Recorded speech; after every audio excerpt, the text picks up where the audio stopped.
Hello and welcome to Three Things with JR, episode number 61. That's pretty cool. I don't know, not really a round number, but it is a number, and it's the number of podcasts I've done. And I've got a special one for you here tonight. This is going to be, you may have noticed when you loaded this podcast into your podcast player that the time, this one seems a little longer than most. And that's okay. We're just gonna have a long episode. I hear podcasts all the time where they say, "Oh, we're out of time," or "we're running over," which is weird to me because there's no set time limit on a podcast. Maybe they've decided that if we go too long, that people will lose interest and stop listening and whatever. But I mean, I guess that's a reason to cut things out of your show or to not to keep talking. I guess it's a thing, but it's not a thing I really do. I am going to keep this introduction fairly short. I'm not going to do three things of my own. Instead, I'm going to get right into the interview. Who am I interviewing? Ray Caddell of Ray Caddell, or Big Ray and the Kool Cats. He is, if you're in Charlottesville, you know exactly who I'm talking about. He owns a real estate agency here in town. He's Big Ray and the Kool Cats. He's kind of a big dude in Charlottesville. He's got his hands in many pies, and he's also a big part of the reason I have the job I have today. My day job at Crutchfield. Part of the reason I got it, he was one of my references. We'll talk about that in the interview. And he was one of my first radio jobs. He's been a part of my life for a long time. I follow him on Facebook, and he's got lots of things to say about lots of different topics. He might one day post about which restaurant is making him happy or has the best ribs he's ever had. And the next he's talking about how his band just played the inaugural ball for the president. And then the next day he's talking about family stuff or grilling out by the pool. I mean, it could be anything. He is not afraid to speak his mind and have a good time. And as busy as this guy is, he and I just talked for over an hour and a half, and I'm going to play that entire interview for you right after a break. It's time for a break. Here we go. See you back here in a few minutes with Ray Caddell. Wake up, wake up, wake up. There's no time for play. Get up, get up, get up. It's a brand new day.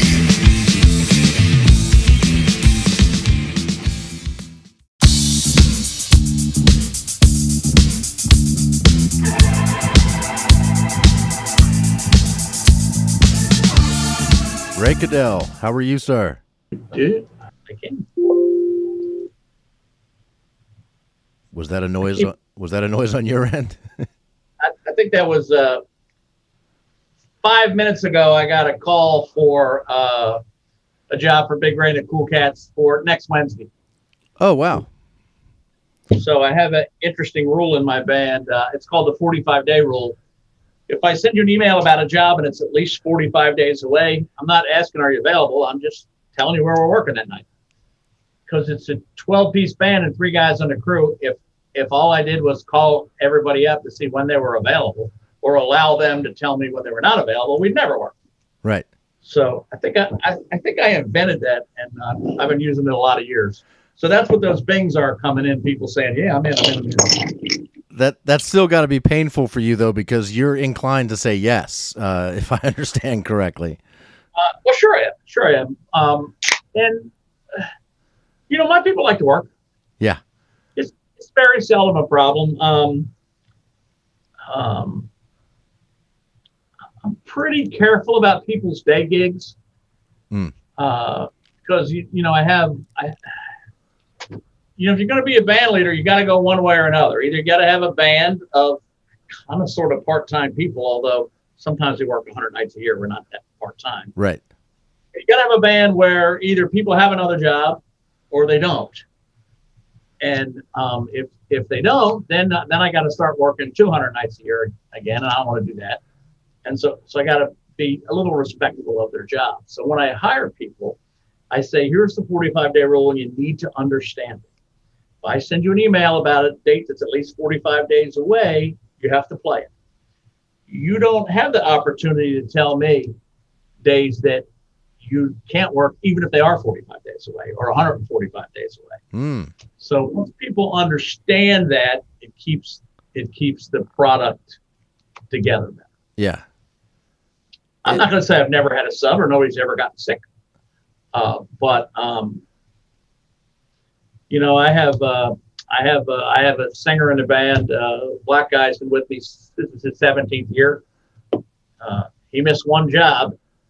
He hurt his shoulder at work, and he actually showed up with it within a sling on all Vicodin and everything. But he still showed up. What are we doing today? So I only have 3 people in my band, and we keep a Google Calendar, and we all update it periodically with the dates we're going to be unavailable. Your method sounds very different from what we do. Yeah. Well, with 3 people, you can do that. Yeah. There's a crackling, and it only happens when you speak. Really, you're hearing a crackling on your end. Yeah. So I don't know if that's happening on your end or not, but I can tell you it's not happening in the separate recording I'm doing. It probably is only a thing with Zoom. That wouldn't surprise me at all. Yeah, it doesn't bother me.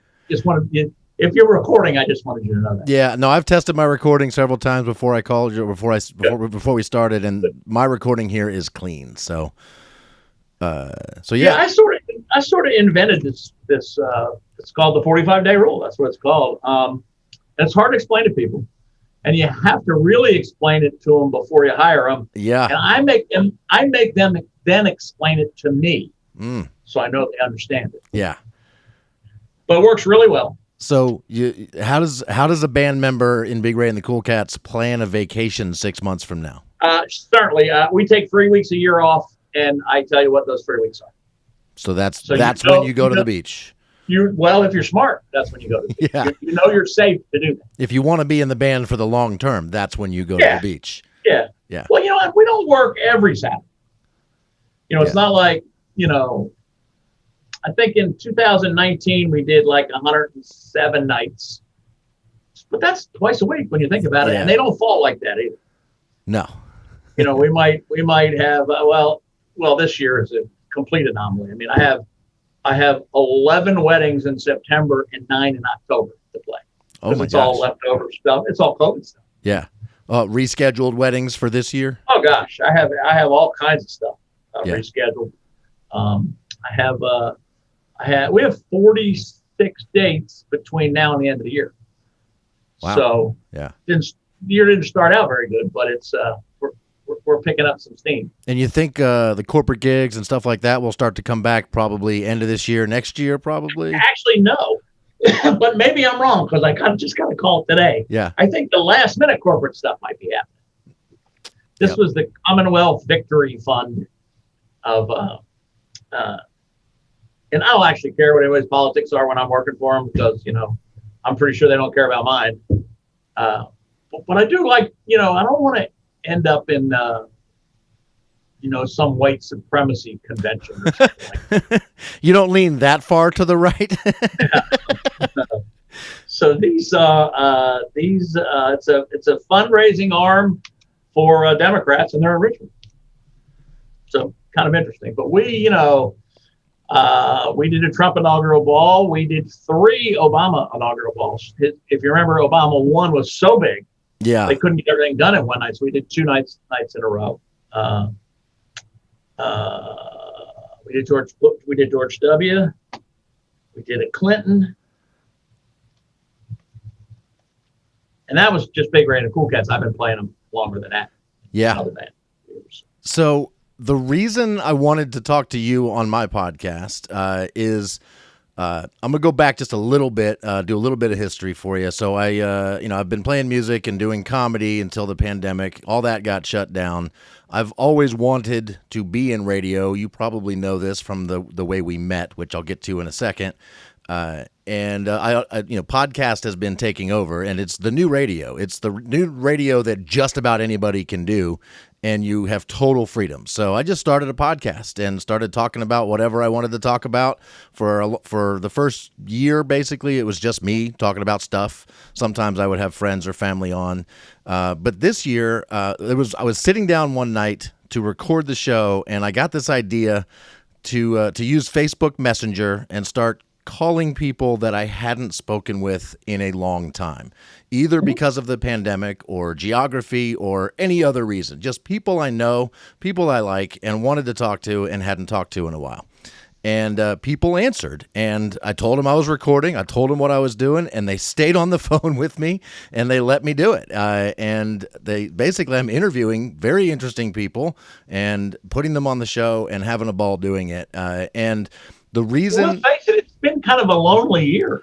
Well, absolutely, yeah. I mean, I've gotten out and done things. I've taken up, I've always played disc golf, but I've started playing disc golf like daily during the pandemic, and that has become a just driving passion. That and the podcast. Like, that's what I've had the whole pandemic, and it's really made it so that I've been able to have a creative outlet, have people to talk to, things to say, and so, I don't know if it's unpopular or what, but I've had a pretty great pandemic, as pandemics go.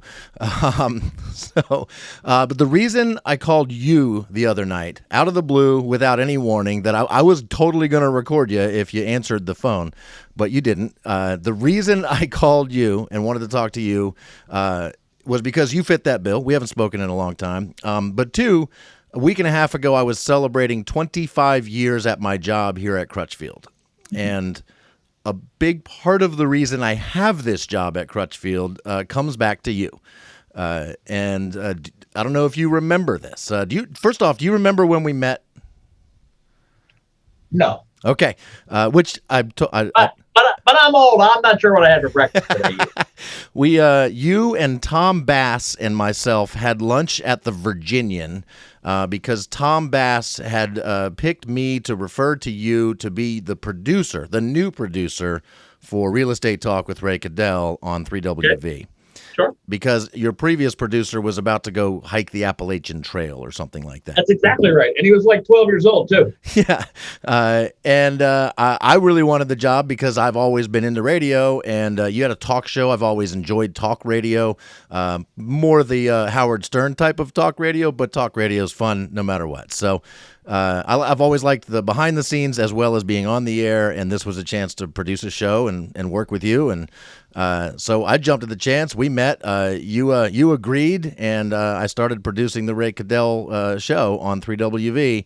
And fast forward about 6 months, a year, I was applying for a job at Crutchfield, and I put you down as a reference and didn't tell you about it.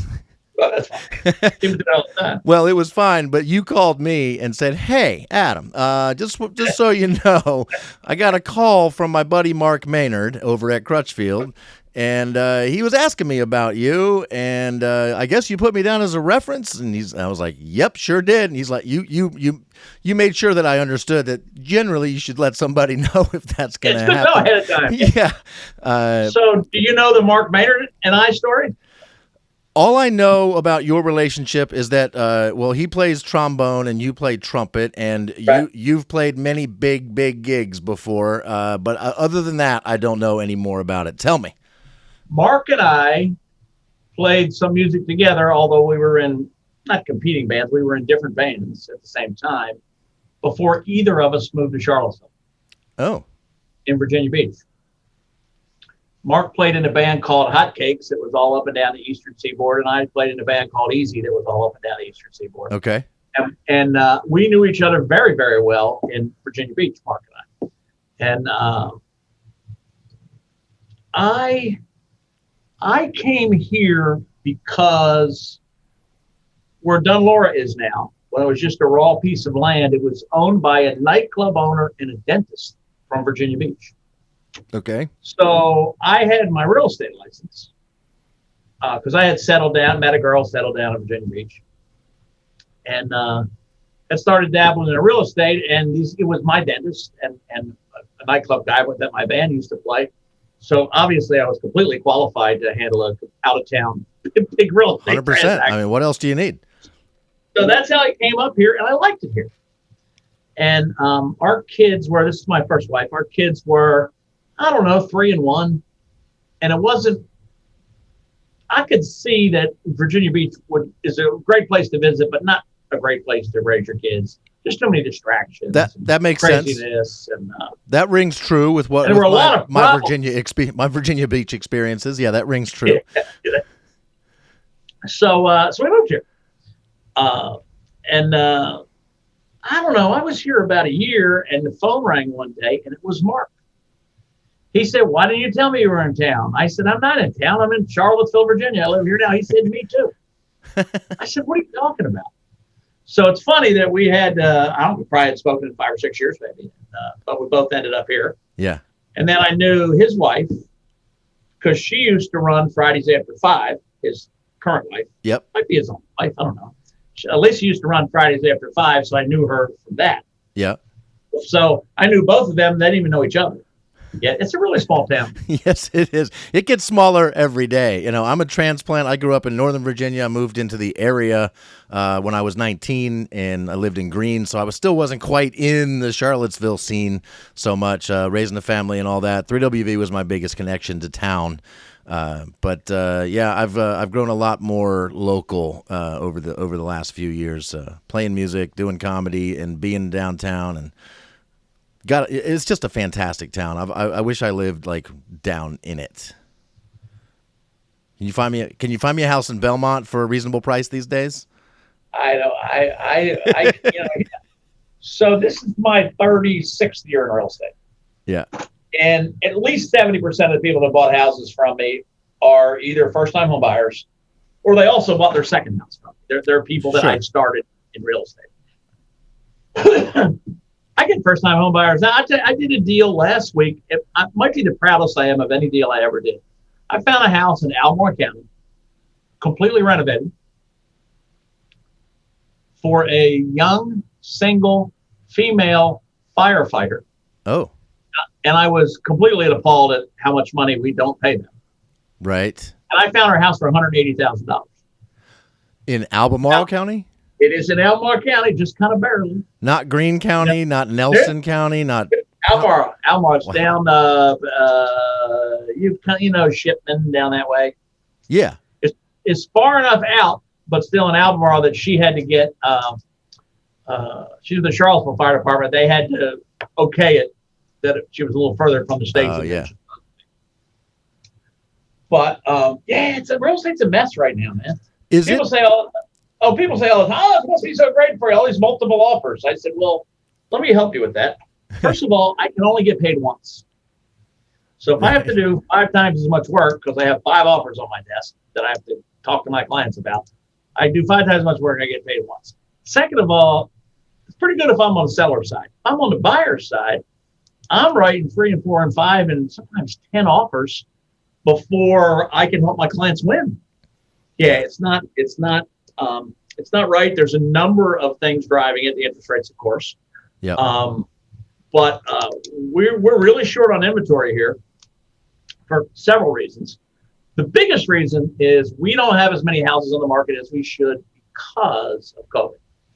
Because during COVID, people didn't want strangers walking through their house. Nobody knew what the heck was going on. Mm-hmm. And a lot of those same people said, well, if I'm not going to sell my house, I'm going to fix it up like I like it then. Which is why you can't buy lumber right now. That's right. A lot of new decks, a lot of things like that. So it's a very, very, very difficult time right now. I am very pleased that I have a lot of experience and a lot of people know me. So I can't imagine trying to start now. So it's not as simple as everybody's moving out of the big cities and out into the countryside and all of that. Is that a part of it? That's certainly part of it. But I'll bet you there's more people that I just sold a house today. We finished the deal. I represented the sellers again to NGIC is sending some people in again. MDIA. Okay. Not really sure what they just kind of swoop in. All of a sudden there's like another 30 families, and we don't know why. Yeah, all just a little north of town. But when your phone rings and it says unknown, it doesn't necessarily mean spam. That could easily mean they're calling from that. Yep, that makes sense. So real estate agents, we answer all our phones. Yeah, it's it's an awkward time. That's all I can say about real estate. And here's a perfect example of what's crazy about the market. So I live in Carsbrook. It's a very nice neighborhood. We have 4 children.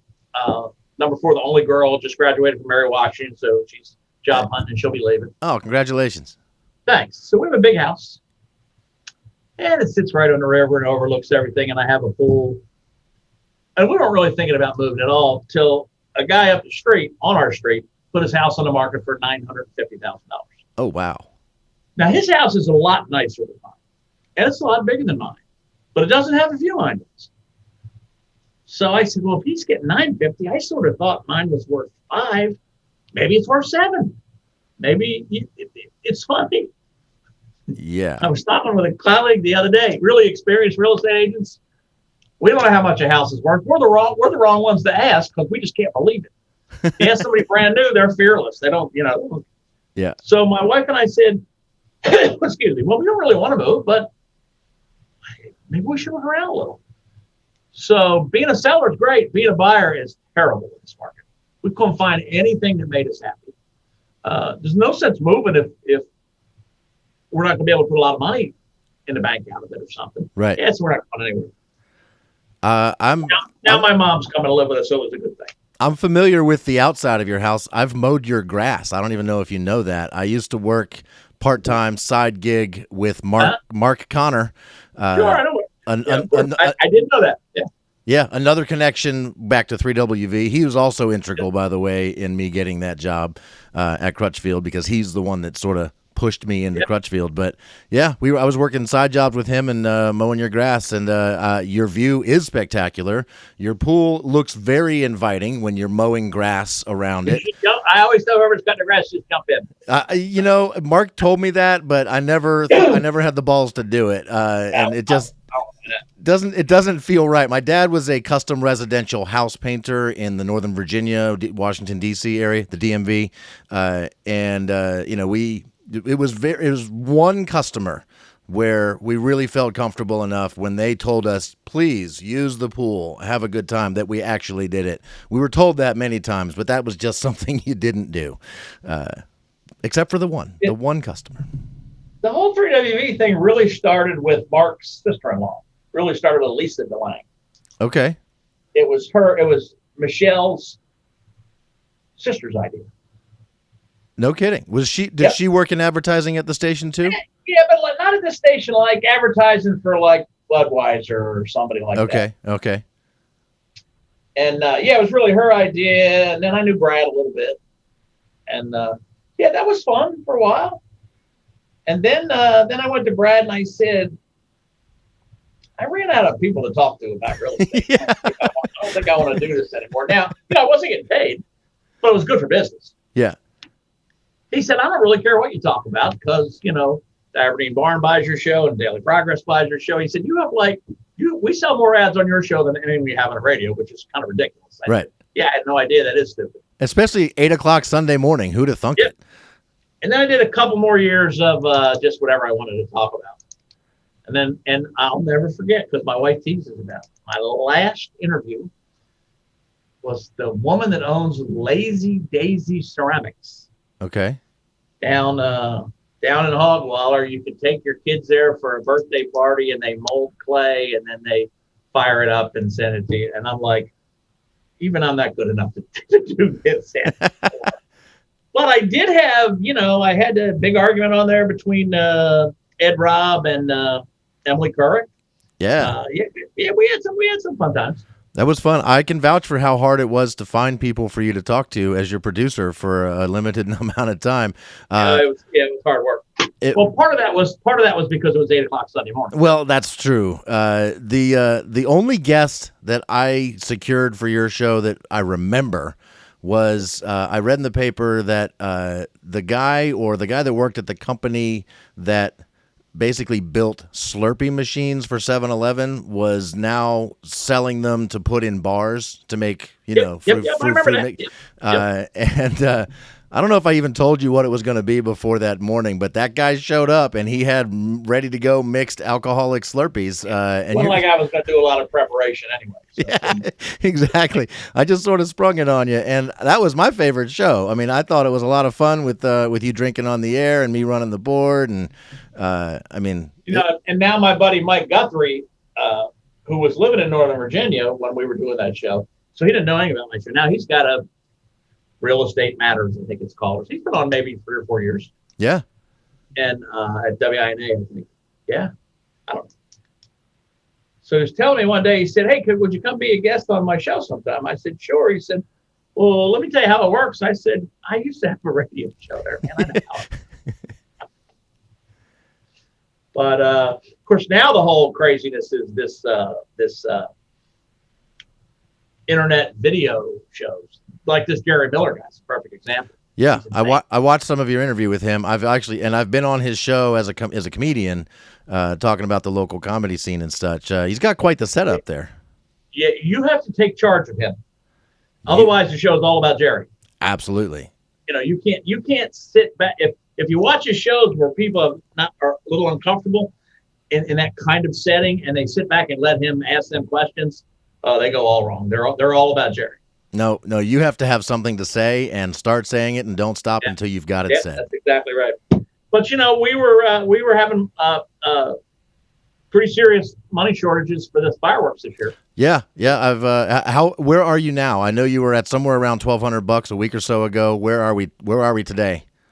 Well, we had 10 or 12,000 in our pocket when we said 1,200. Okay. Because that money didn't come from the GoFundMe. That money just came. And are we disclosing who that is? Yeah, because it says presenting sponsor. That came from Wendell Wood. Okay. Which is also where we're shooting it off. And then I did Jerry's show. And then Brian McKenzie wrote an article Sunday about it. And it was the headline. I'm not sure a whole lot of people. I had to go find a paper because I don't get the paper. Yeah, wait, do they actually print that thing anymore? It's actually on paper. Yeah, it's kind of crazy. And we captured a couple thousand there. And then my attorney called and said, why didn't you tell me you were in trouble? I said, well, I don't know. He said, let me meet with my partners tomorrow. So that was going to come in. So then I was sitting here and I said, who do I know that just has a whole lot of money and is a patriotic guy and loves America and all that stuff? So there's a guy in town. There's a company called S&N Communications, Alan Powell. Okay. Great guy. Pretty country. Sold his company to somebody for millions and millions and millions 7 or 8 years ago. Bought it back for like 20 cents on the dollar. And I know him some, and I called him up. I said, hey, how you doing? He said, good. He said, you're calling me about the fireworks, aren't you? I said, I really am. He said, I don't have a lot of time. My we're getting ready to leave for the beach. He said, what do you need? I said, look, we're going to be grateful for anything you want to give us. He said, Ray, we known each other a long time. What do you need? I said, to get to where I can guarantee there'll be a show and a good one, I need $15,000. He said, come on by Monday and pick it up. I'll tell my secretary. Whoa. Yeah, so we're at about 30,000 now. And that's what it takes to do the show right. Because you got to remember, no money from the city, no money from the county. It's all private money or it's all friends of ours. Is that normal for a locality to not pay for this? I mean, it seems crazy. If you Google it, this started happening. Got involved in 1999 with fireworks thing. Yeah. I didn't have that house yet with a pool. I was at Fairview and I was standing in the pool and a guy named Joe Teague, his family owned Teague Funeral Home, was standing in the pool. And I said, and he was the head of the JCs. And for years and years and years at McIntyre Park, the JCs did the fireworks. They did the whole thing. They raised the money, they put it on, they did the whole thing. I said, look, I just want to thank you for the fireworks thing. I said, we go most years and we enjoy it. He said, yeah, well, don't thank me too soon because there aren't going to be any this year. I said, what are you talking about? He said, there's not enough JCs anymore. The organization is pretty much folded. We didn't raise any money. That was 8 days before July 4th. Wow. So I said, well, that ain't happening. So he and I got together and I called Bill Tucker, who's the same attorney who called me the other day. And we raised enough money to put it on so that we put it on for just a little committee for, I don't know, 5 or 6 or 7 years or something. And then the realtors took it over for a couple of years. And then Gray TV or one of the TV things, it's 19, whatever the whole thing is. The Charlottesville Newsplex. Yeah. Yeah, there you go. They wanted. I said, great. And then 2 years, last year or 2 years ago? Last year, because it was COVID year. They said, yeah, we're not doing it. So it had always been in McIntyre Park for as long as I've been in town.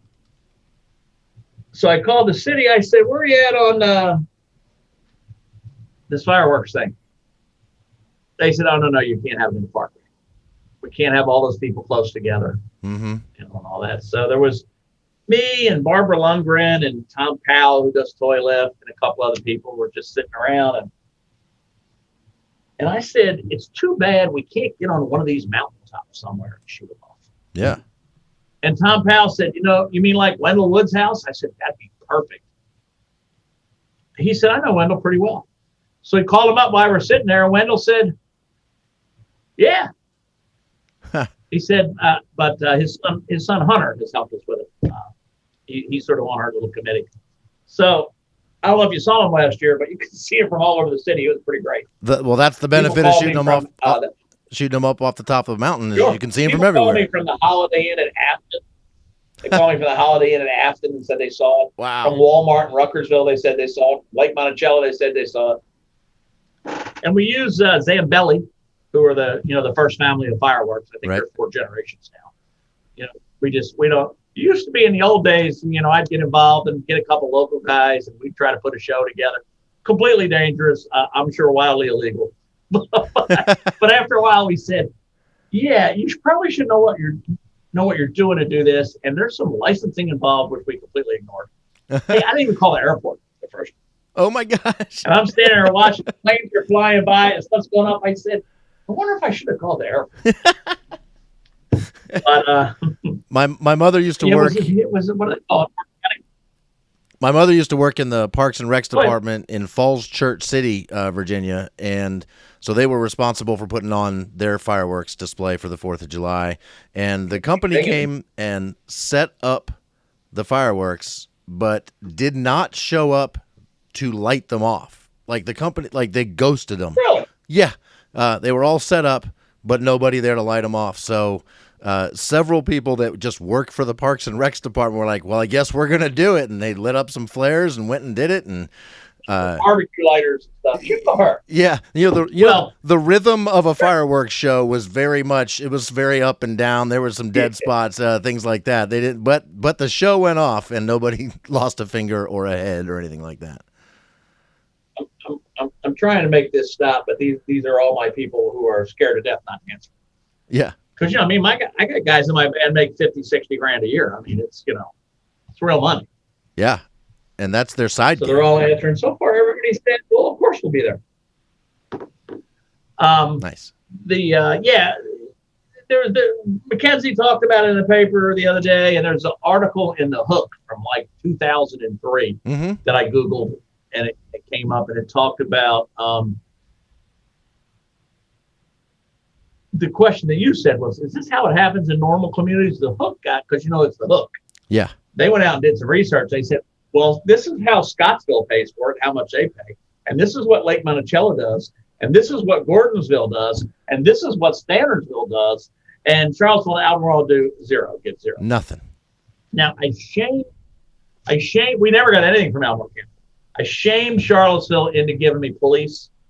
Because the first year they sent me a bill for the police. I'm like, really? Really? Overtime at that.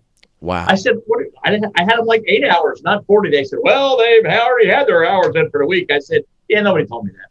So by the second year, I had shamed them into free police and not enough parking. So all those buses they gave me Yeah. Yeah. So that was okay. I mean, that was fun. But it's always a struggle. You know, I tell people we're not curing cancer. We're blowing stuff up. Yeah. So it's a little different kind of gig when you're trying to raise money for that. So you got to find the right people. But I said, you know, this is Charlottesville, Virginia. You know those guys that lived here, Thomas Jefferson and James Monroe and Madison, and they were kind of important. And this year I said, look, we got plenty of problems here. We got COVID. We got the way people look at COVID. We got statutes. We got plenty of problems here. But you know what? This was about us kicking the British's ass. Yeah. And starting a country, all of us. And you know, God, it just seems like it's something we could all get behind. Yeah. A bunch of imperfect people starting what I still believe is the greatest nation on earth. Of course we are. Throwing tea into the harbor. You know, the whole thing was crazy if you think about it. But this COVID thing's interesting. I have a on the last Wednesday in March when COVID first started. Yep. I called a bunch of guys that do what I do, high-end wedding band guys around the country. And I said, there's this Zoom thing. I didn't even have to distribute it yet. Right. But hey, if anything good came out of COVID, it's Zoom. No kidding. I said, so I'm going to send you this link and just click on it, and we're going to talk about this. So sometimes we'd have 40 people on the thing. And so because it's a music business, there's all kinds of people in it. There's men, there's women, there's black, there's white, there's Asian, there's all. And two of my favorites in it who come every week, Heather Hayes, they're both Atlanta girls. Heather Hayes, who Isaac Hayes was her father. Okay. And Yama Brown, who James Brown was her father. And I've known Heather a long time, and she introduced me to Yama. I said, gosh, wow, you know, James Brown dog, just wow. Yeah. She said, you know, being one of James Brown's children is not that exclusive a club, right? I said, okay. So we talk about COVID. We talk about altering our contracts. We talk about how to stay safe. We talk about how to talk to your band about it. We talked about, are you going to work or you're not going to work? You know, what are you going to do? And it was very interesting to hear the African-American perspective on it. And listen, a lot of terrible shit's happened to African-Americans, and it started in Africa. I guess it started with us going over to Africa again. And there's been bad shit all the way along. Yeah. But, and they are so gun shy about anything medical or surgery or vaccines or anything like that. And it took me 6 months to talk those two girls into getting vaccinated, and their elderly mothers live with them. I said, what about your band? Are you making your band get vaccinated? And they said, no, Ray, we just can't really do that. Well, here's what Ray did. We played 11 nights last year, and most of them were illegal. But they were things like father of the groom, chairman of the Joint Chiefs of Staff of the United States of America. They were stuff I sort of had to show up for. Yeah, ones you can't. So what I did was ones you can't say no to. Yeah, I told my band. I said, "Hey, I need a negative test from you within a week of the job, because I got to stand next to your dumb ass on stage, and we don't know what's going on with this thing." So it was easy to get tested. You know, you just go to CVS; it was free. Yep. So we did all that for a long time, and that started to work pretty good. And then we were able to get vaccinated. I drove to Lynchburg. My wife drove to Winchester with our kids. This thing was not handled well, this whole rollout of the vaccine. People forget how long it took to get to the spot where it is today. Yeah. And so now it's time to go back to work. And now clients ask me, is your band vaccinated? Now, what I want to say is, how about those 350 friends of yours you're bringing to hear me play? Are they all vaccinated? That's not really all that good for business to have that kind of conversation with them. So the first guy that asked me, I said, you know, I don't know the answer to that. And I really should. So I sent an email out to the band, and I said, hey, need to know if you're vaccinated. Clients are asking. One is, yeah, I'm vaccinated. Two, I'm kind of half vaccinated. I'm waiting for the second one, and here's my date. And 3 is I'm not getting vaccinated and I want to talk to you about it. So I had one who said, I'm not getting vaccinated. So I called him. I said, he said, well, there's the data, there's this, there's that. I said, I can't address that. I'm not a scientist. I can't address that. And it's interesting. It was not political at all because he was the youngest guy in the band, and a Democrat and a vegetarian. Huh. He's a shoo-in for getting a vaccine with all those things. You would think. And then he pushed me in a corner, which is just not really good. You know, when I was on the road with my band for years and years and years, my manager's name was Dave Pellegamo. I hung around a lot of tough guys for a lot of years. Yeah. And the business was very good in those days. So I said to this guy, I said, what are you talking about? He said, I'm not getting vaccinated and you can't make it. I said, well, you're right. I can't make it. He said, and you can't fire me for it either. I said, well, now you're not so right. I said, here are 2 things that you need to think about. One, a little less important, but also true. Virginia is a right to work state. I said, and not me, but you don't really need much of a reason to fire somebody.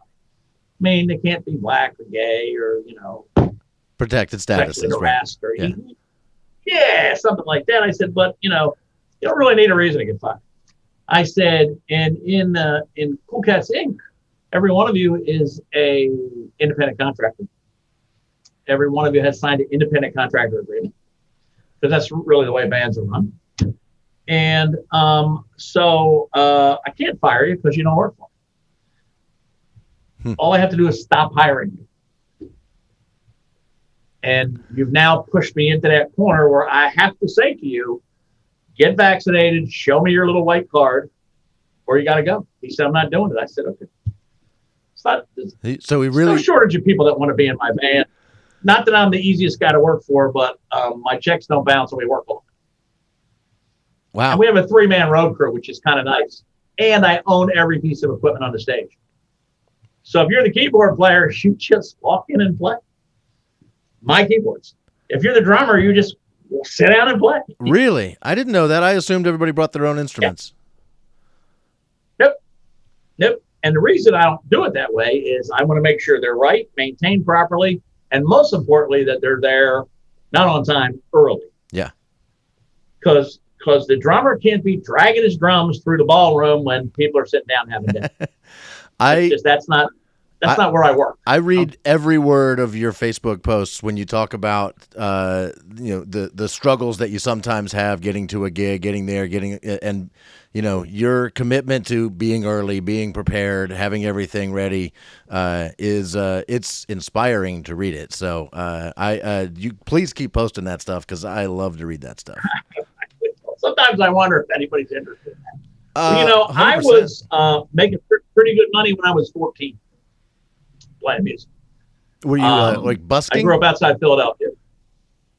No, I grew up outside Philadelphia. I was very fortunate that my elementary school band director, my middle school band director, and my high school band director were all trumpet players, and they all played in the same big band. So I'm 14 years old, 13 years old, playing in a big band. Yeah.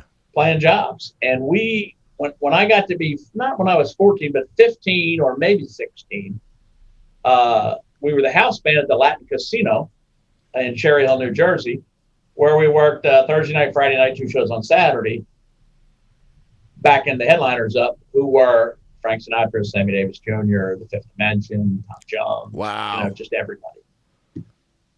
So I was in the right place at the right time. I accidentally had the right people around me. I took advantage of it. My parents didn't have any money. One of those guys was my private teacher, and he went to my father and he said, "Your kid has a chance, but not on that instrument," which my father bought from a pawn shop. And I didn't really know anything about money.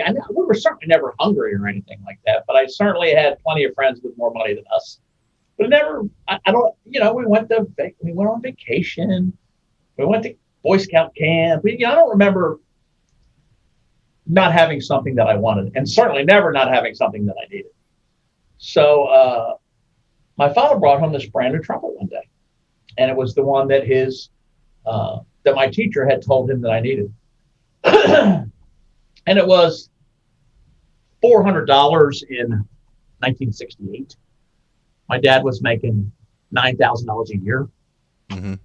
And when my father passed away, and I sat down with my mother just to kind of figure out where things were, my mother kept books on everything, and my father paid $10 a week on that horn for years. Yeah. Almost 4 years. So it's just a different world now, you know. It's a different time. Sometimes I think that as parents, I'm not sure where we got the idea that every generation supposed to make it easier than they had. Well, sooner or later, that's got to blow up. Right. My daughter went to the Covenant School because I was uncomfortable with some things that were happening in elementary school for her. And so she went to the Covenant School. But you know what? You just do what you can do. I got one son that's a barber here in town. And he's apparently the barber to African-American gentlemen. He doesn't cut lightning bolts in your head. But if you're a black guy, my son probably cuts your hair. Huh. My number 2 son, he's got a master's in sports industry management. Who knew that was a thing? From Georgetown. Did 5 years with the Washington Wizards. Got recruited away by a company called Clutch Marketing, which is LeBron James. He did 5 years with LeBron James. And he'd probably still be there, except when LeBron moved to LA and he wanted to move the company with him, and they flew my son out and said, yeah, here's the office going to be here, this and that. They didn't give him any more money.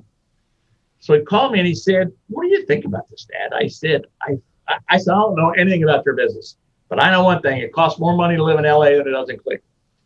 I said, this is a real accident waiting to happen.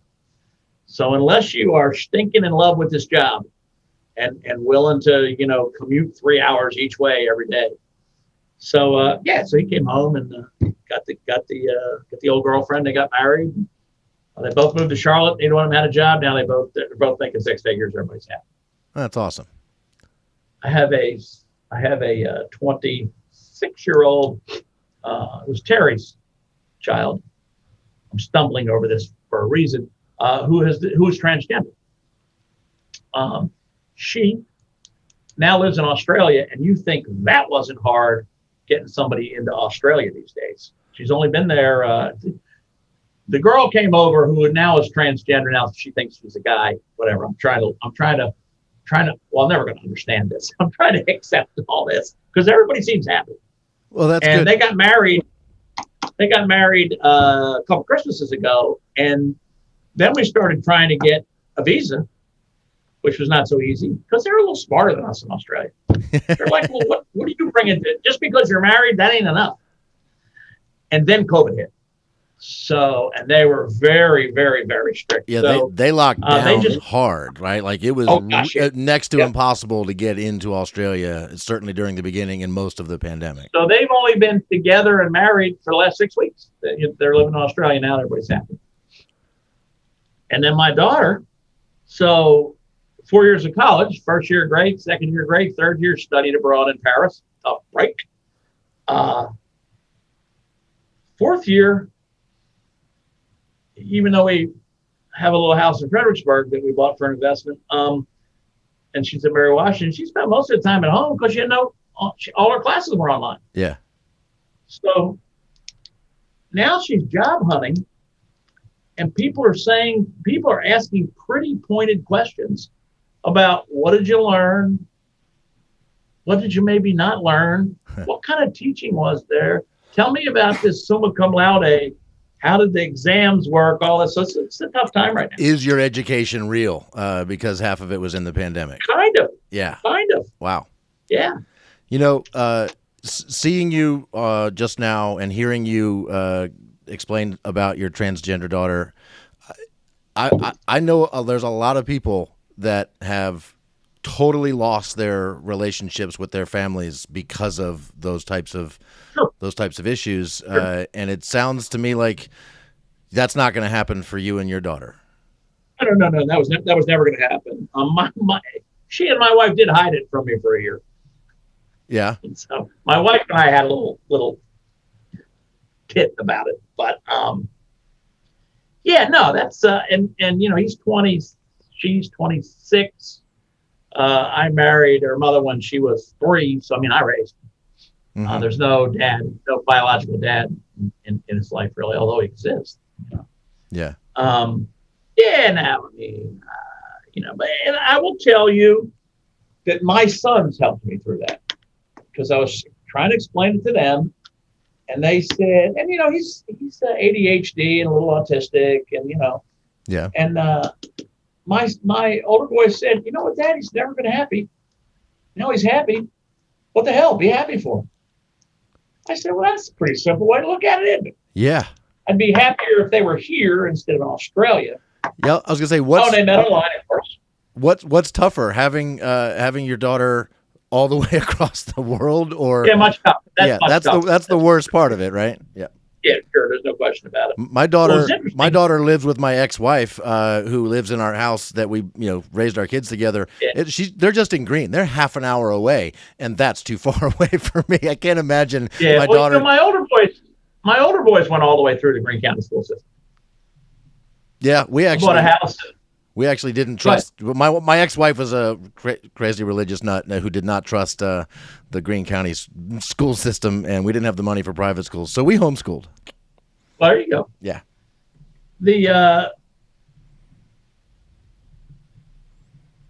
Here's what I tell people about schools when I'm talking about real estate. First, I tell them the story of my kids. I said, so I got 2 boys. They're less than 2 years apart. They went K through 12 at Wayne Monroe schools. It's not a very big school system. They had many of the same teachers. One of them's a barber. One of them has a master's from Georgetown. I said, so they had, completely equal upbringings, completely equal educations. People grow up and do different stuff. That's just the way it is. And to me, the answer is somebody sitting them down at the kitchen table and said, did you do your homework? Show it to me. That's the responsibility. The parents don't take enough responsibility for that. Yeah. I think. But so the homeschool thing's so interesting. There's 6 homeschool families on my street in Clarksville. I don't even know how it happened. And some of it's religious, but some of it's not religious. No, there's many different reasons people choose to homeschool. For us, it was mostly my wife's decision. She was 10 years my elder when we married, and I was young. So I deferred to her decisions on a lot of things, and I had no problem with the homeschooling thing. I still don't. We raised 2 wonderful kids, and they're successful. My son's in the Air Force. He's a staff sergeant, works on F-15s over in Okinawa with his wife and kids. My daughter works at a vet, and she's raising a beautiful granddaughter who's 3 years old, and everything is great. So success, it worked. But the reason we did it, we if you were checking a box, filling out the paperwork, letting the school system know why you were doing it, you check the religious box, because then they're like, oh, religion, all right, we'll just just do whatever you want. We're not going to test you. We're not going to check in with you.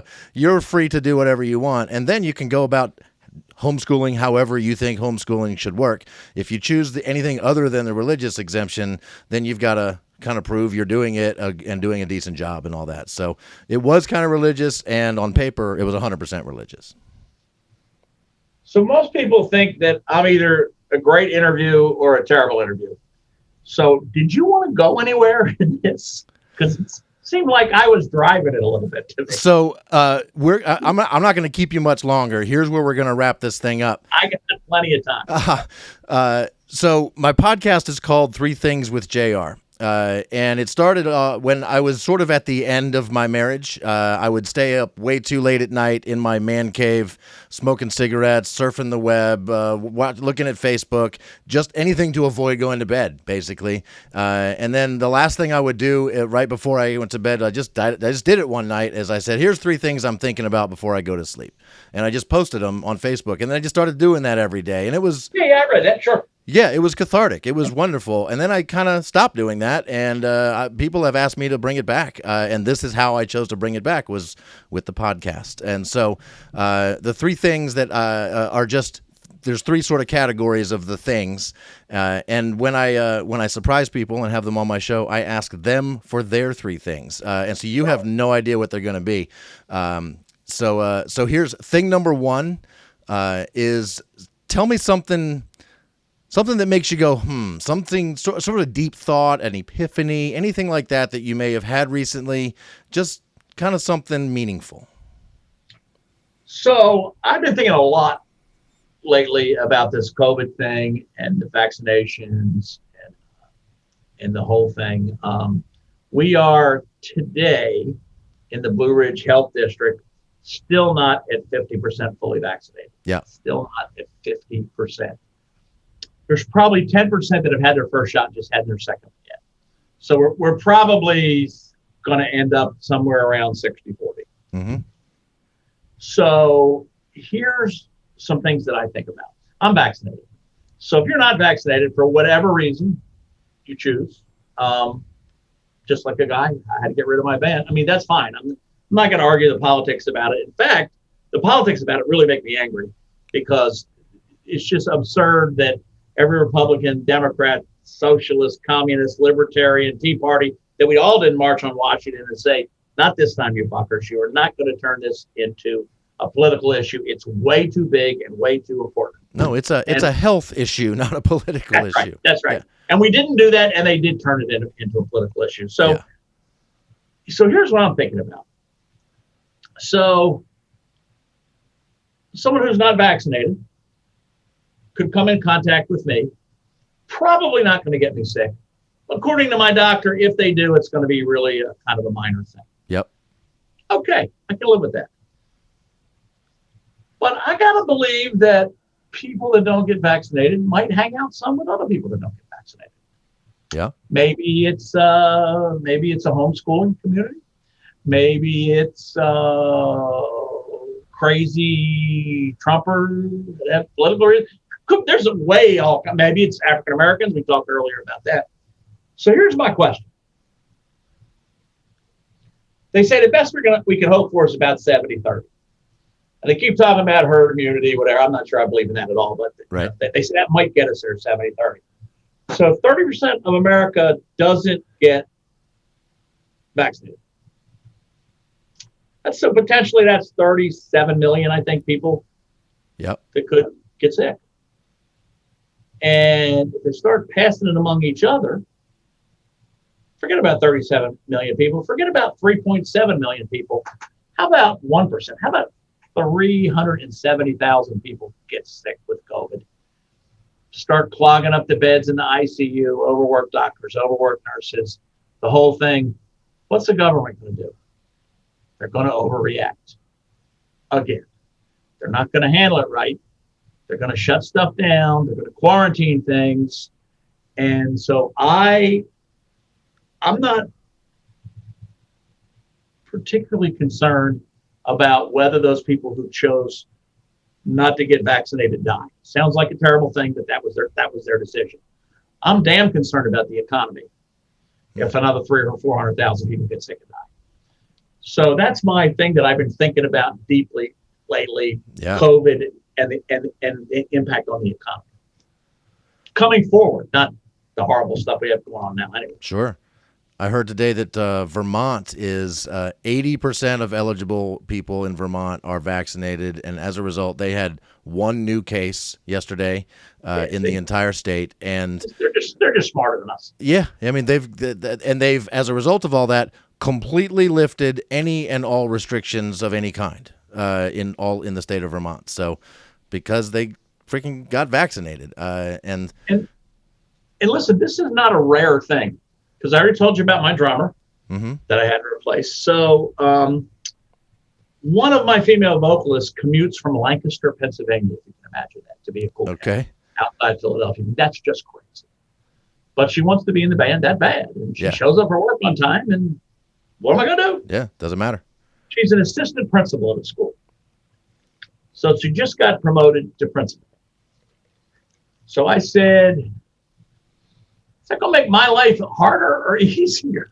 You have more flexibility or more work and less flexibility? So we have determined that, and I'm going to have to decide what I want to do about this. We have determined it's going to be impossible for her to work a week, any weekday stuff. And almost all corporate stuff's on Tuesdays. That's just where it is. Okay. And she really can't work Sunday either. And it's going to be hard for her to work Friday because she just can't get here in time. Yeah. So I decided I was going to hire on Broadway. There's a position called swing, where you're not the star and you're not the understudy. You're the swing person, which you get paid for, but you kind of got to know everybody's part, and you better be ready. Yeah. So I decided maybe I'll hire a swing vocalist. So I called a local woman who works in one of my other little bands that none of which have been wildly successful, but I don't, I'm going to try again. I can only be one place on Saturday in October. So, I hate to see that money, go away. So, and I didn't think about vaccination. So I called her on this Saturday around noon, because I do think this is how I figure out what people are really thinking. I said, hey, you want to sing with us in Sperryville, only an hour away, tonight at 7:00, pays $350.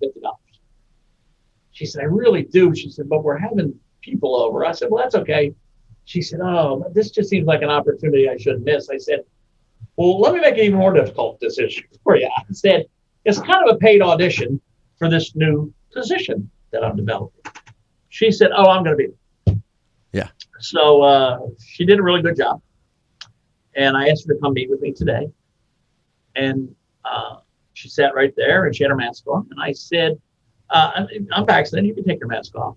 She said, I'm not. So I'm thinking, we were just on stage with her, but we're all vaccinated. But what's the etiquette of that? Should she have brought that up? I think so. Probably. Yeah, so it's kind of a weird thing. So she is home now trying to decide if it's worth it to go get vaccinated in order to play in my band. So there's just all kinds of weird stuff like that going on out there with this COVID thing.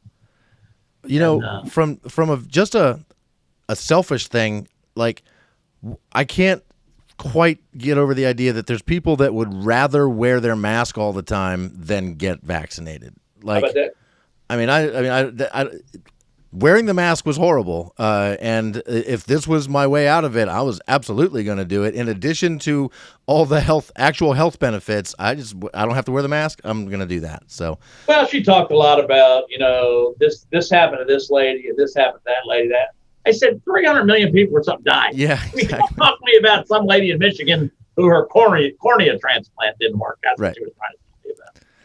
All right. Yeah, it's a little weird. All right, that's number one. That's thing number one. Thing number two, tell me what's inspiring you right now. And I would imagine it's something musical, but it doesn't necessarily have to be. Is there a new band, a new artist, a new song? Doesn't have to be. It could be a TV show, a book, a movie, anything at all. What's inspiring you right now? Sure. Well, the first thing that's inspiring me is, for my whole life, since I was literally a young teenager, at least twice a month, I played music for people. And it made people happy, and I coincidentally made some money doing it. And I had the opportunity to work with a lot of fabulous people. I did 8 years with Gladys Knight and Pips. I had a lot of really wonderful opportunities. And when that got taken away last year by this COVID thing, I was a mess. It got to the point on Saturday nights when my wife said, you need to get in the car and go for a drive and pretend you're going to a gig because you're making me crazy. She's smart. So I was doing that, because I wasn't really anywhere to go out. So I'm inspired that we're back on stage. There are happy people in front of us. I love being a wedding band leader too. Everybody's happy at a wedding. Yeah. And when you look out and you see those people dancing, good cover band guys. I'm a cover band guy. I'm a great cover band guy. A lot of people are like, John Durth, we get in arguments all the time. We don't do it anymore because I won't argue. You're too good a trumpet player to play that shit. I'm like, made like $175,000 last year playing Brick House. And I said, so, but when I stand there and look out at that dance floor, I get something inside that I don't get anywhere else in life. Not in real estate, not money, not sex. It's just a different thing that I can't find anywhere else. And most musicians feel that way. And I'm so inspired that not only are those people out there giving it back to me now, like they always have, but I'll tell you one thing, you think I wanted to get back out there? The guests really want to party. Yep. They really wanted to get back out there. So yeah, so that's it. So I'm inspired by, thank God, the music business. Yeah, they want to get back out there because they're not going to do it 100 times this year. They're going to do it once this year, and it's their one chance to let loose and have a good time. I teach my band that I said you have to always remember this. When we're playing somebody's wedding, it's just another Saturday night to us. It's the biggest night of their lives. Yeah, and not just the bride and groom, everybody that's there, both sides of the families, the whole thing. This is a big freaking deal, and we're going to do it right. And if you can't buy into that, you're playing in the wrong band. Yep. So I'm a fairly clear guy. When you're driving around, pretending like you're going to a gig, are you listening to music? And if so, what are you listening to? Or what else might you listen to? I listen to the Sinatra channel a lot. Yep. On Sirius XM.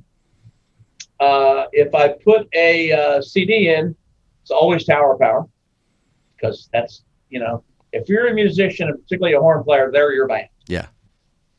Every year, Kirby always says, "Who do we want to have in the pavilion?" I'm like, Tower Power. I was on the board of directors at the Paramount for a long time. I'm like, Tower Power. It's only 1,000 seats here. We can sell it out, but I can never get them to town. All right. It's funny. The Paramount buys my Elvis show. I bring him in from Las Vegas because we sell out. That's why I do it. Yeah. But they won't. That's why I listen to it. All right, thing number 3, just tell me something stupid.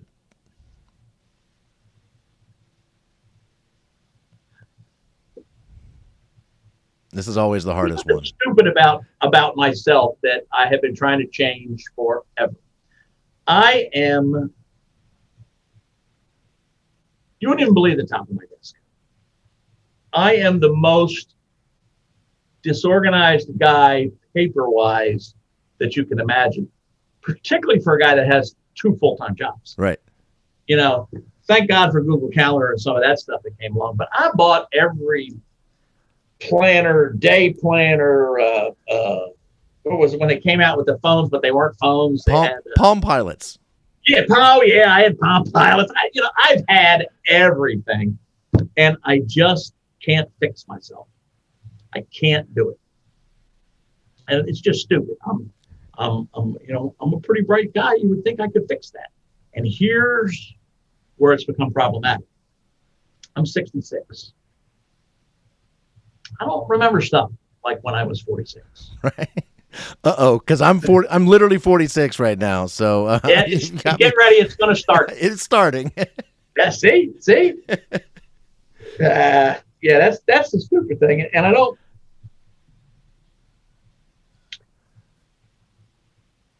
dislike it about myself, but I get angry sometimes that I'm not strong enough to fix it. And by the way, messy people like me, we don't want a messy desk. A couple times a week, my secretary and my wife will clean my desk off, and I'm like, yeah, that really looks great. But it doesn't even last a day. And I still write stuff down. I saw on Facebook this week somebody selling something that looks like, this is my yellow. Yeah. It looks like a tablet, like paper, and they claim it feels like paper, but you can write it. But it's all digital, so that you can then email it and save it and all that stuff. Yeah, I'll own that too. Yeah. Another stupid thing that I'll use for safety. I love that you've tried all the solutions. Everything. I mean, and some expensive stuff. Oh, I've been to seminars about it. Have you Yeah, tried? no, Have you tried hiring a person who's just always with you to keep you organized and a personal you know, assistant?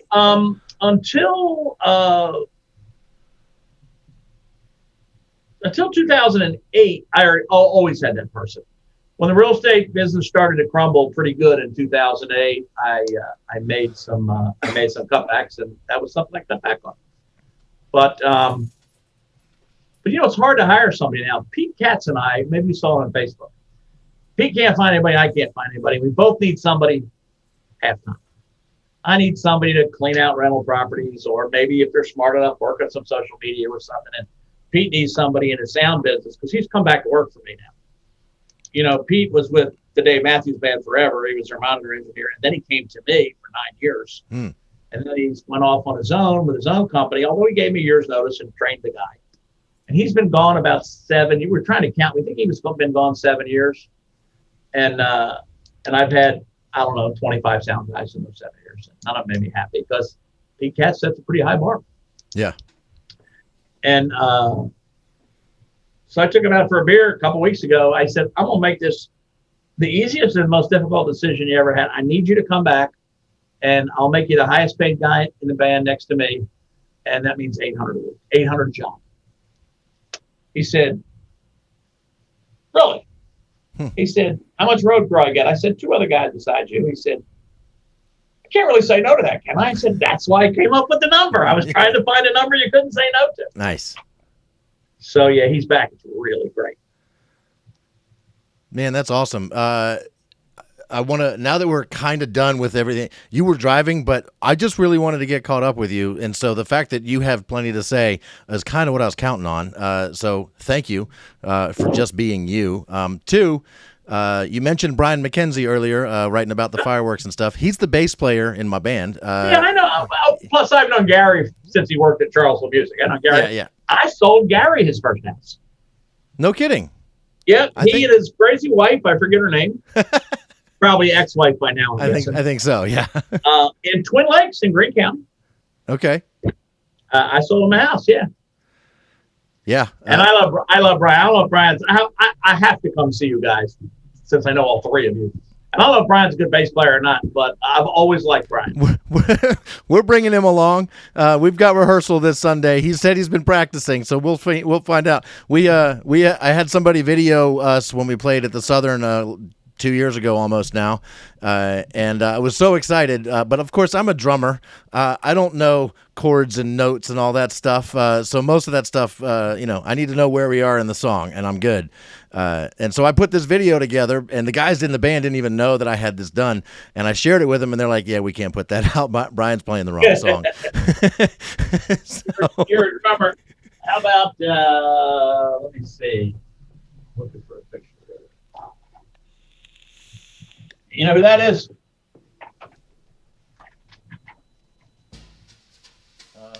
Move it up a little. Okay. All I could see was you. Oh, that's Louis Bellson. Okay, I do not know who that is.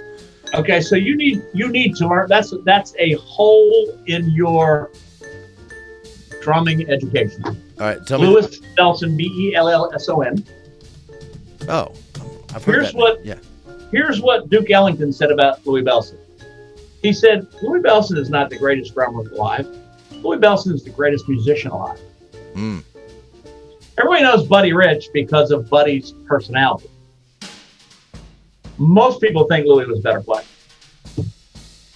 So I was lucky enough to meet him because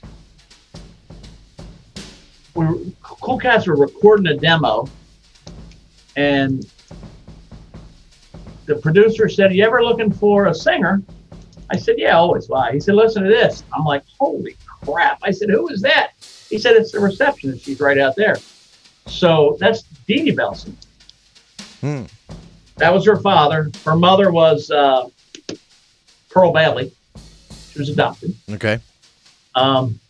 She was in Hazelden Clinic trying to detox in Minnesota, where she met a guy from Charlottesville, and they fell in love in detox. So that's not a good idea. She flew home with him, and they were landing at Joe when he told her he had a wife and 3 kids. Whoa.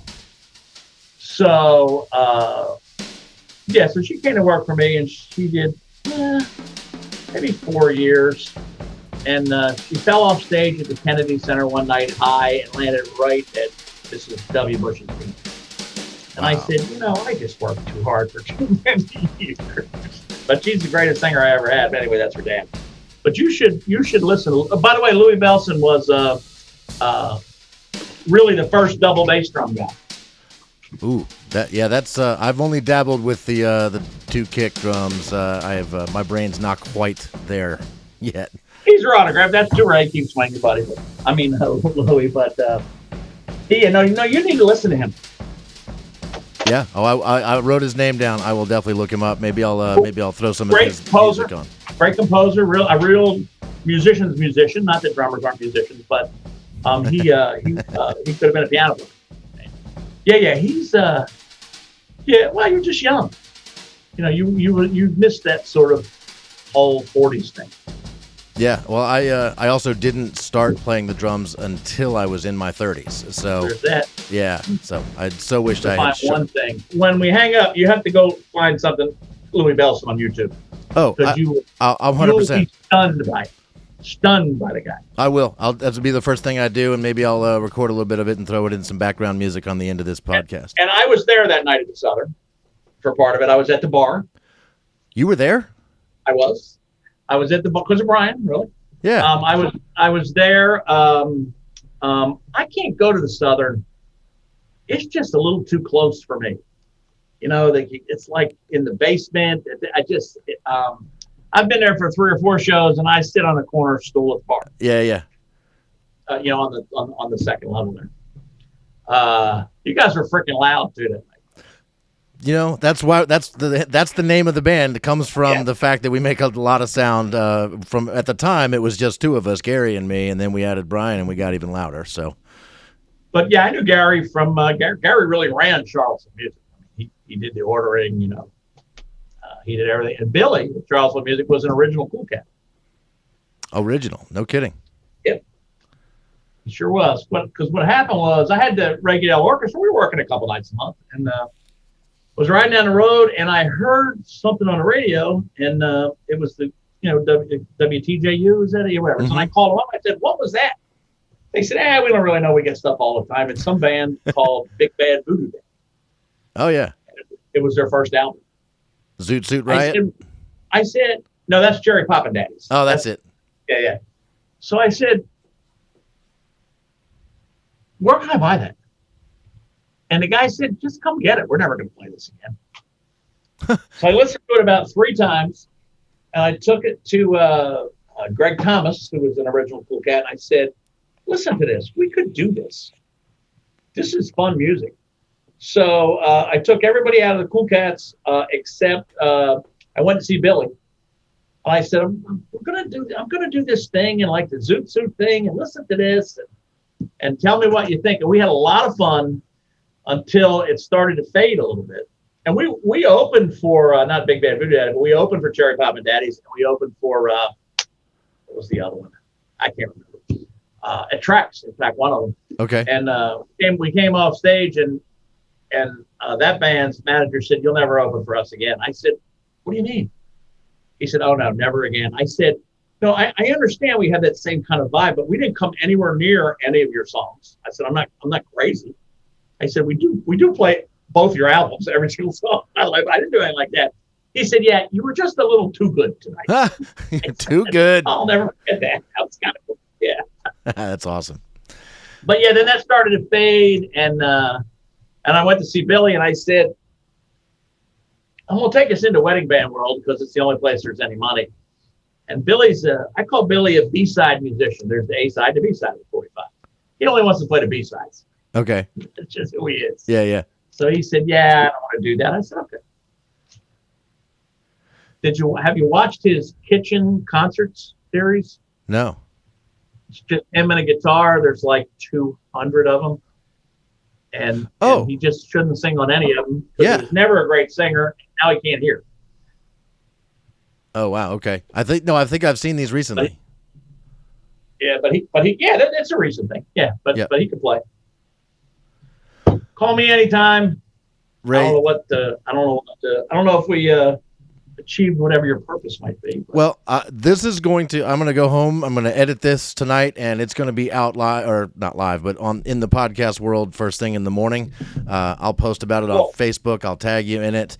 There's certainly a little bit of a selfish motivation here. I'm trying to gain listeners for this podcast, and somebody that everybody knows being on it can only help my listenership a little bit. It can't hurt. It does. Are you doing a comedy thing at Keswick Vineyards? Did I see that? I have been. Yes. Yeah. I certainly. Yeah. So we did a bunch in the fall. I like that. That's a nice couple. I like that. Oh my gosh, they are fantastic to work with. As the venue owner, and then I'm the guy booking the comics. You never quite sure what that dynamic's gonna be, if the comic crosses a line or they have an upset customer, and Cindy has just been fantastic. She sent me an email from a customer who is not happy with me and one of the other comedians, and she basically told us that they need to put their big boy pants on. Comedians need to be able to joke about stuff, and I'm like, sure. You're the right people to be working for. They have been fantastic. So they're it's interesting that as much live entertainment as we have in this town, it's interesting there's never been a comedy club for sure. Right? No comedy club. There's open mics. They're starting to come back. That's where I started, was at the Southern.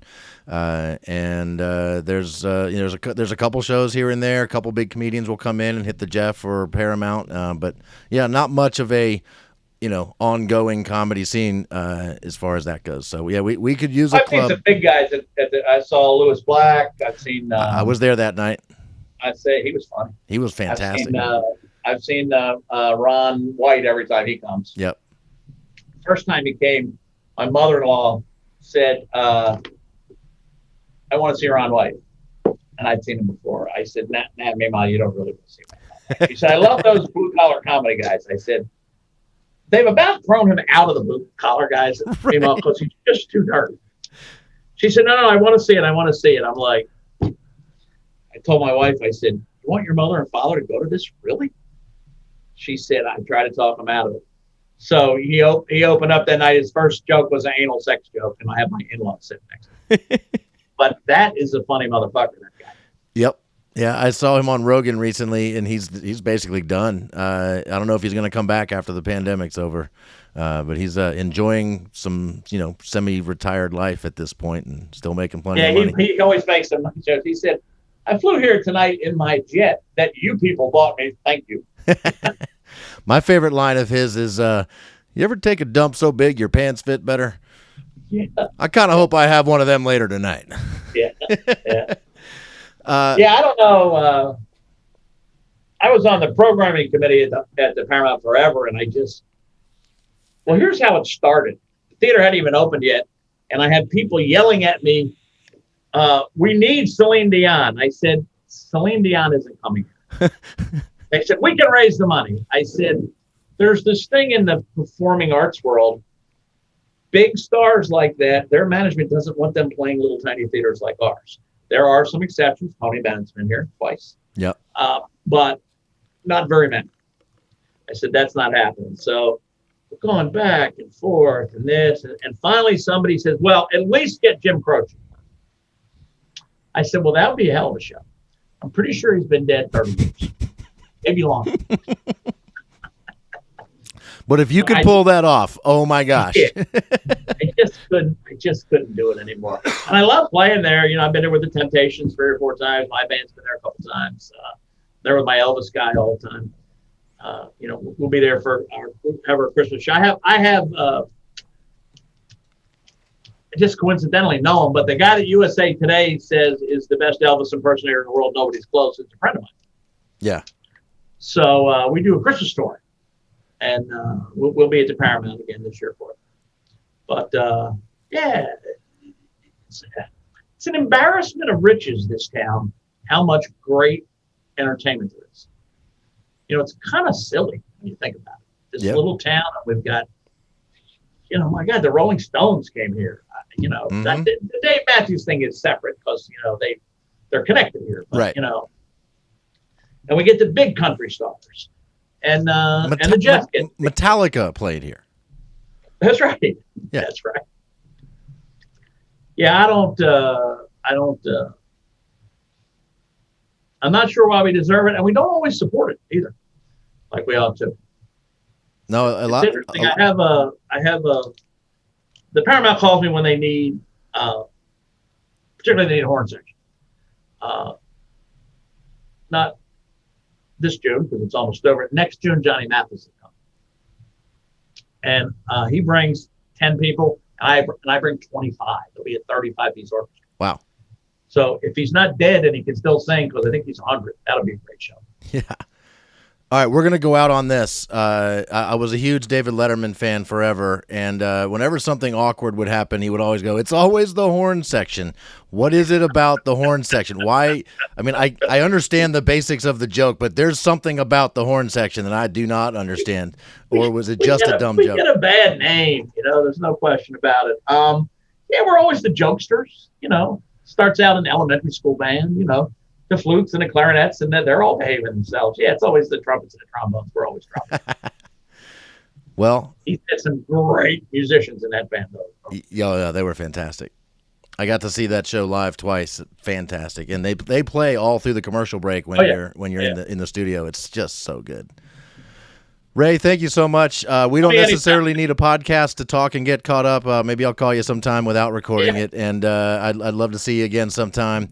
If we're, I will try to come out to Keswick again. We keep talking about some way for my band to play there, but that whole decibel thing. No, they have some severe limitations on what they can do. Oh my gosh, I had no idea. And they're out in the middle of Albemarle. Like you can see another house, but it's so far away. But apparently it doesn't work out. That's how they got their special use permit to do what they did. Yeah.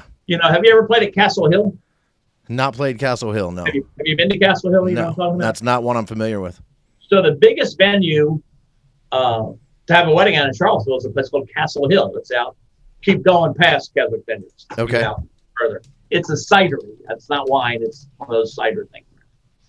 And it's huge. It's by far the biggest indoor venue in town. That's not, the Jeff. Okay. Like that.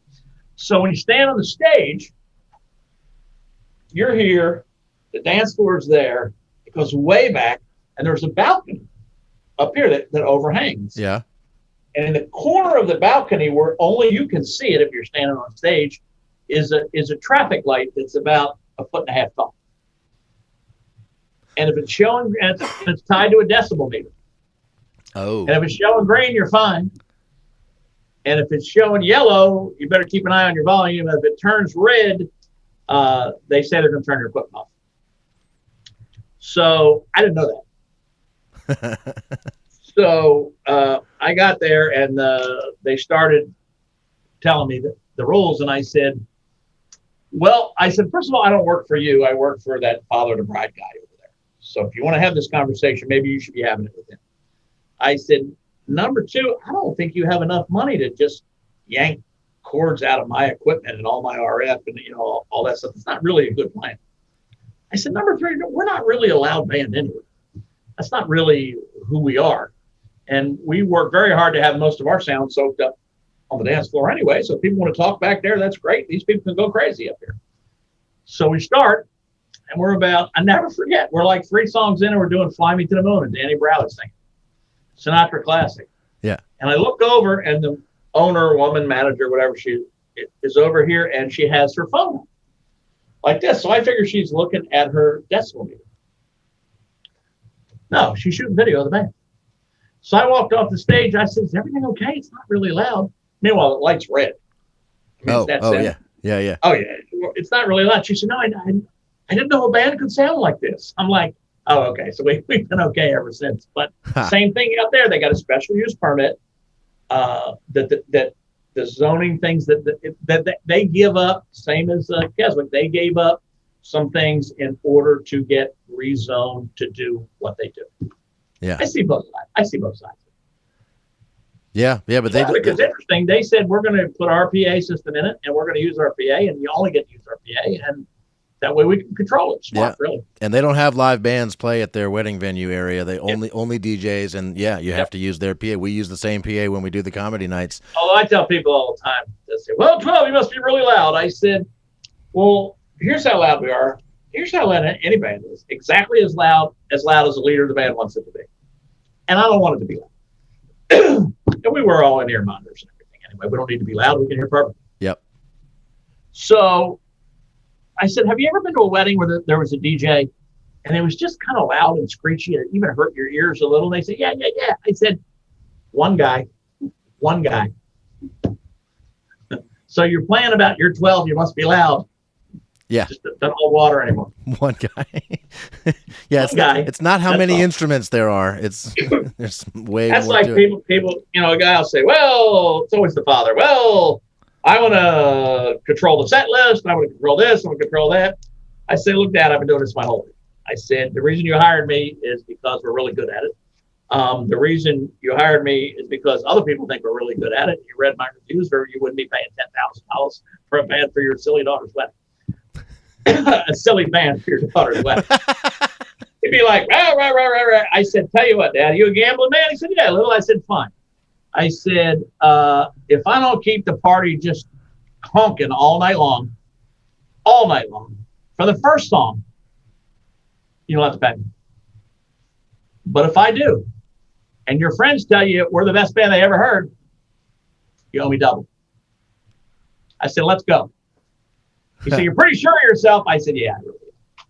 And by the end of the night, he's like, we're best friends at the end of the night. But that's awesome. yeah, it's it's a crazy business, man. It's just crazy. It is indeed. Hopefully we're going to get back into it here pretty soon. We've got some stuff lined up. Hopefully we get some shows going. Well, you guys do the winery stuff sometimes, right? We did Wild Wolf Brewery a bunch, but most of those types of gigs we got to strip it down to the acoustic stuff. I play a cajon instead of a drum set. Gary plays acoustic guitar. Brian is either there playing bass or it's optional for those types of gigs. So we can't let loose and play electric and loud the way we kind of want to at most of those types of places. So we need to find we need shows, an actual show to play. Well, who are the right venues for it? So the Southern is right if we can get people in there. It's perfect for our sound. Of course, we'd love to get into the Jefferson at some point, but as far as just the smaller places where we can actually get in there, but I don't know what the current state of Dirty Nelly's is, but we had a good time in Dirty Nelly's. That's an interesting question. I don't know either. There's new owners, and there's talk about them really spicing things up and like doing a comedy night. They're bringing bands back, and it's going to be, old Dirty Nelly's with, I think, some renovations. They're going to have an outdoor patio on the backside, things like that. I've heard rumors, but that could be fun. That could be interesting. Ix Art Park. We really want to try to get something going there. I work with Greg Morgoglione with AMP, Accessible Music Project. Right, sure. Yep. Trying to get a benefit sort of concert where we are the opening band, and then maybe get some bigger players in that would bring in some people and things like that. So we're trying to make some things happen, trying to raise some money for that. Trying to that's where we have our best gigs these days, is acoustic gigs at nursing homes with the Accessible Music Project for people that can't get out to see music any other way. And that's something the first time Gary said, let's do this. And I was like, wait, we're the nursing home band now? And that was before I did it. And then we did it. And I'm like, oh, yeah, we're the nursing home band now because... Oh, they're so appreciative. It's unlike any other gig. I mean, any other gig, there's people sitting there watching football on TV while you're trying to play music. And these people are all 100% into what you're doing. They're clapping, they're singing, they're tapping their toes, they're dancing when they can, and it is fantastic. It's just, some of the best gigs we've played. It was interesting here that nobody picked up that Max Trax Mineshaft. Oh my God, Trax was amazing. I think drinking age had something to do with it. Sure. When the drinking age went from 18 to 21, I think that the DUI numbers had something to do with it. Yeah, some of my favorite live music. Where I've gone to shows. Some of my favorite shows were like Southern Culture on the Skids at Trax, 7 Mary 3 at Trax, things like that. I mean, those loved that venue. Loved how dirty and grungy it was, and it was just amazing. I remember one night I saw Danny Gatton at Trax and Tom Principato at Zippers on the same night, which was pretty freaking amazing. Well, when the Big Bad Voodoo Daddy thing was happening, we played Trax half a dozen times. And the first time was supposed to be like a guarantee against the thing. And I've been doing this a long time. I know how many people are in the room. I can tell you within 30 how many people are in the room all the time. And they completely fucked me on the deal. So they said, we'd like to have you back. I said, I want to come back. I said, first of all, I want to come on Friday, whatever. She said, why that day? I said, because we're at Fridays after 5 that day. And I want to tell everybody where we're going to be at 9 o'clock. I said, and the other thing is, there need to be 2 guys on the door, your guy checking IDs and my guy collecting the money. She said, oh, no, the ABC says we have to collect the money. I said, that's complete and utter horseshit. Yeah. I said, I've been doing this longer than you've been alive. I forget her name now. Because her brother is a drummer, I guess. The girl was running tracks. I can't remember. Anyway, we walked out of there with $7,000. Wow. So, but where are those places? Where are the? They're not really here right now. The Ix Art Park is about to. I probably shouldn't say anything about this, but there's an outdoor performance venue at the Ix Art Park. There may be an indoor one at some point in the near future.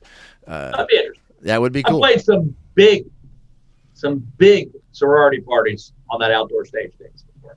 Yeah. Big. I mean, like 500-700 people. Okay. Wow. Falling down drunk sorority girls. I was there the other night when they had the Charlottesville Opera doing Broadway songs. That was a pretty good show. But yeah, there's nothing. Where's that going to be? That's going to be at the Pavilion, right? No, that was Charlottesville Opera.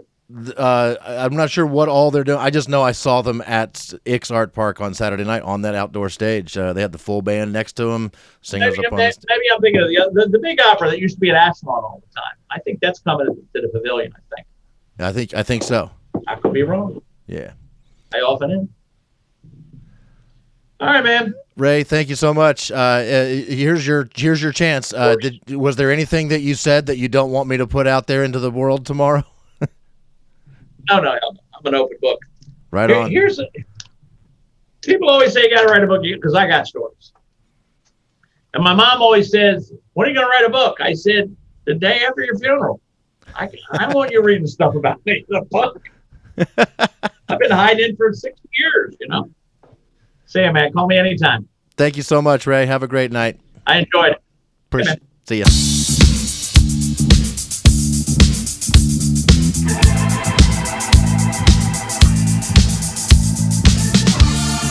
So that was my interview with Ray Caddell of Big Ray and the Kool Cats, Ray Caddell Real Estate, the guy that saved the fireworks.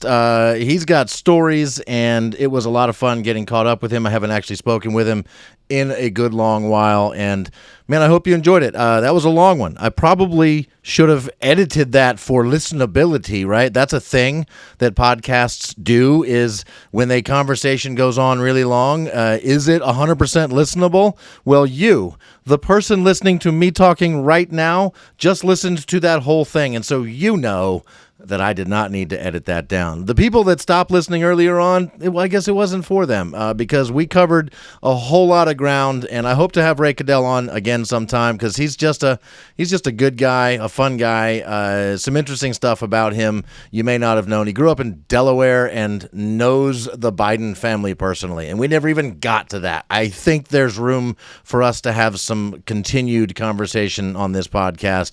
Maybe someday, we'll see. But thank you so much for listening. This is Three Things with JR, episode number 61. Over and out. It's a brand new day, yeah.